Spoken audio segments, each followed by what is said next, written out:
वो रास्ता कैसे जाएगा? वचन मानने के माध्यम से, आज्ञा को पूरी करने के माध्यम से।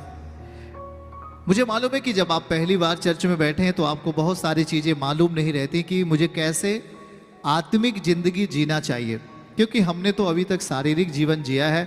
मारना, गाली देना, नशा करना, व्यभिचार करना, ये सब जीते हुए आज मैं पहली बार इधर बैठा हूं, ऐसा करके आप सोच रहे हैं। लेकिन आप ध्यान दीजिए कि यदि आप जो आज समझाया जा रहा है, वचन की शिक्षा जो आपको दी जा रही, यदि इस शिक्षा को आपने अपने जीवन में उतारा या अपने जीवन में आने की अनुमति दिया, तो आज से ही स्टार्ट होगा आपकी हीलिंग, आपकी आशीष, आपकी बरकत, यीशु के नाम में। आज से शुरुआत हो जाएगा जो आपके जीवन में चाहिए, क्योंकि बाइबल समझाती है। आप नए नियम में जाइए, पढ़िए। परमेश्वर ने, यीशु मसीह ने अपने वचन पहले दिए, वचन दिया और उसके बाद उनका छुटकारा किया। पहले वो जहां जाते थे पिता के वचन को समझाते थे और उसके बाद वो वहां जो जरूरत होती थी लोगों को दिया करते थे। आमीन। तो आज देखिए इस आयत को समझते हुए हम आगे बढ़ें। रोमियो 12 आयत 1 में लिखा, हे भाइयों, मैं तुमसे परमेश्वर की दया स्मरण दिलाकर विनती करता हूं कि अपने शरीर को जीवित, क्या करना है? एक मसीह को जब वो प्रभु को जाने तो अपनी जिंदगी का पहला चीज उसको अपने शरीर को जीवित करना होगा। अब आप कुछ समझ रहे हैं, कुछ लोग सोच रहे हैं कि शरीर तो जीवित है भाई। ये जो आपका शरीर जीवित है, जिसमें पाप समावेश है, जिसमें पाप की बढ़ोतरी है, जिसमें पाप मिला हुआ है, वो जीवित नहीं है। आप चलते हो, आप खाना खाते हो, आप अपना काम धाम करते हो, लेकिन आत्मिक रीति से वो शरीर मरा हुआ है।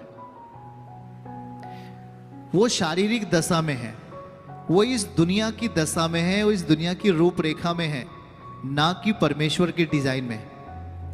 जब परमेश्वर आपसे बात कर रहा है तो वो कह रहा है कि पहली चीज आपको अपने शरीर को जीवित करना पड़ेगा।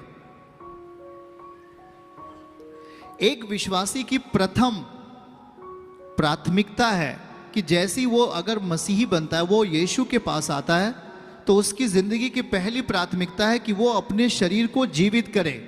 मतलब उस जीवित परमेश्वर के निकट लेके आए, उसके कमांडमेंट को, उसकी आज्ञाओं को, उसके वचन को अपनी जिंदगी में रखने का प्रयास करे। क्या करे? प्रयास करे। आपकी ये पहली प्राथमिकता है कि आप यदि अपने शरीर को जीवित नहीं करते, आपके लिए कोई रास्ता नहीं खुलेगा। पहला काम, पहली चीज, ये आपकी कॉलिंग भी हो सकती है, ये आपकी बुलाहट भी हो सकती है, ये आपकी पहली प्राथमिकता है कि जब आप मसीह को ग्रहण करते हैं, प्रभु के साथ आते हैं, आपकी पहली प्राथमिकता यह है कि आप अपने शरीर को जीवित करें, अर्थात व्यभिचार से बचे रहें। पहली चीज। प्रभु इतना सचेत, प्रभु इतना सतर्क क्यों है? आपको सतर्क क्यों करता है? अगर आप एक शारीरिक दुनिया से हटकर आत्मिक दुनिया में आ रहे हैं तो आपको बिल्कुल उलट काम करना है। वहां व्यभिचार होता था, यहां व्यभिचार पहली मनाही है। आपको अपने शरीर के प्रति दुर्व्यवहार नहीं करना।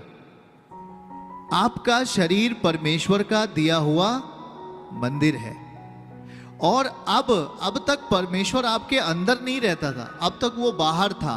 तो शैतान आपके बॉडी को क्या कर रहा था? मार रहा था।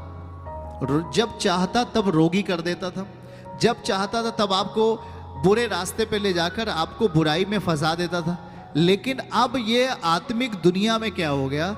जब आपने यीशु को अपने जीवन में आने के लिए अनुमति दिया, तो अब आप शारीरिक जीवन से हटा करके आत्मिक जीवन में जीने वाले व्यक्ति बने।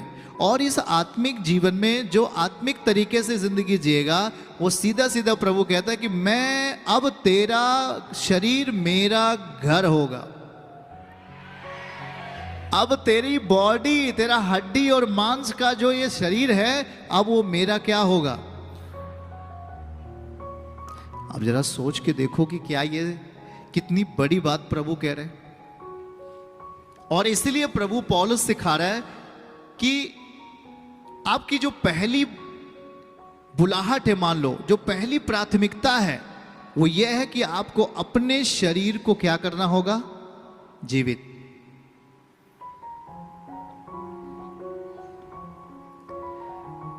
तब आप परमेश्वर की एक बड़ी आशीषों को, परमेश्वर की एक बड़ी बुलाहट को, उसकी बड़ी कॉलिंग को आप समझ सकते हैं। अभी तक तो केवल आप यही जानते हैं, यीशु मसीह आया, मारा गया, गाड़ा गया, फिर मुर्दों में से जी उठा। क्या आप उसके शब्दों को नहीं समझ पा रहे?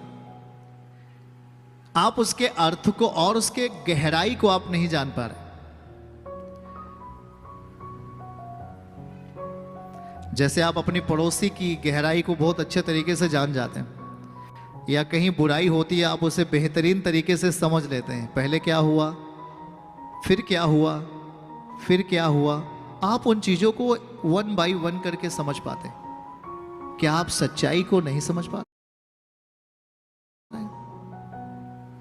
प्रभु हमारी मदद करेगा। आपका आत्मिक जीवन बलवान तब साबित होगा जब आप पहली चीज को अपनी जिंदगी में पूरा करेंगे। क्या है? अपने शरीर को जीवित। क्या करना है अपने शरीर को? ये पहली बुलाहट आपकी होगी। अब जब आप प्रभु के साथ इधर बैठे हो, कुछ लोग इंजीनियर बनना चाहते हैं, कुछ लोग नौकरी में जाना चाहते हैं, कुछ लोग आईएएस बनना चाहते हैं, कुछ लोग शासन प्रशासन क्षेत्र में जाना चाहते हैं, व्यवसाय करना चाहते हैं। आपके अंदर बहुत सारी इच्छाएं होती हैं। मेरा बेटा पढ़कर ये बन जाए, मेरी बेटी पढ़कर ये बन जाए, मेरे घर के लोग ये हो जाए, ऐसे ऊंचे हो जाए। तमाम इच्छाएं आप में होती हैं। लेकिन जब आप प्रभु के पास आओ तो प्रभु की एक इच्छा क्या है उसको समझो पहले। जब तक आप परमेश्वर की इस बुलाहट को नहीं आप समझोगे, परमेश्वर तय करेगा आप की बुलाहट, आप जिस बुलाहट में चल रहे हो, आप जिस सिस्टम में, जिस सीजन में, या परमेश्वर के वचन को कितना गंभीर लेते हुए आप जी रहे हो, उसके आधार पर ही परमेश्वर आपकी जिंदगी का हर निर्णय लेता है।